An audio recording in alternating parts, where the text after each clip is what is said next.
Assalamualaikum warahmatullahi wabarakatuh. Perkenalkan, nama saya Pratama Gianggara dari kelas 10 TLM. Di sini saya akan menjelaskan apa itu media pertumbuhan mikroba. Media pertumbuhan mikroba atau disebut mikroorganisme harus dibiarkan di laboratorium pada bahan nutrien yang berperan penting untuk pertumbuhan dan perkembangbiakannya. Susunan bahan nutrien, baik bahan alami maupun sintetik atau buatan, yang dipergunakan untuk pertumbuhan dan perkembangan bakteri. Media ini berfungsi untuk menumbuhkan bakteri, isolasi, memperbanyak jumlah, menguji sifat-sifat fisiologi dan perhitungan jumlah bakteri, di mana dalam proses pembuatan harus didesterilisasi dan menerapkan metode aseptis untuk menghindari kontaminasi pada media. Macam nutrien yang digunakan tergantung dari macam bakteri yang dibiarkan.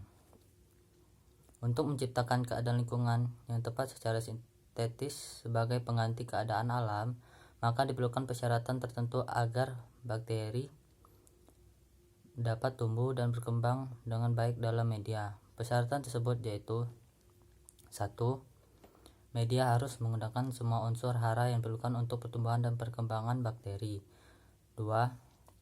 Media harus mempunyai tekanan osmosis, tegangan permukaan, dan pH yang sesuai dengan kebutuhan bakteri. 3. Media harus dalam keadaan steril, artinya sebelum ditanami bakteri yang dimaksud tidak ditumbuhi oleh mikroba lain. Bentuk media. Bentuk media ditentukan oleh ada tidak pertambahan zat pemadatan seperti agar-agar, gelatin, dan segalanya. Ada 3 bentuk media, yaitu 1. Media padat, di mana pada media digunakan bahan pemadat, misalnya agar-agar. Jumlah tepung agar yang ditambahkan tergantung kepada jenis mikroba yang dibiarkan. Bila mikroba memerlukan kadar air tinggi, maka jumlah tepung agar harus rendah atau sedikit. Tetapi bila kadar air harus rendah, maka penambahan tepung agar harus lebih banyak. Media padat umumnya dipergunakan untuk bakteri, ragi, jamur, dan kadang-kadang mikroalgae. Media ini terdiri dari 3 macam bentuk, yaitu bentuk lempeng, bentuk miring, dan bentuk tegak. 2. Media cair, yaitu bila ke dalam media tidak ditambahkan zat pemadat, umumnya dipergunakan untuk pembiakan mikroalgae, kadang-kadang bakteri dan ragi. 3. Media semi padat atau semi cair, yaitu bila penambahan zat pemadat hanya 50% atau kurang.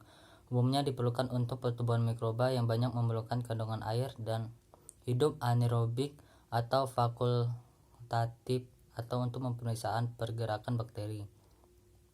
Susunan di sini saya akan menjelaskan susunan media.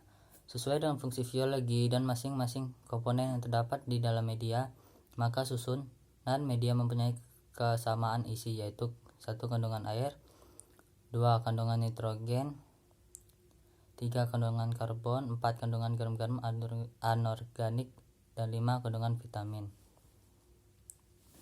Sekian dari penjelasan apa itu media pertumbuhan mikroba. Saya tutup. Wassalamualaikum warahmatullahi wabarakatuh.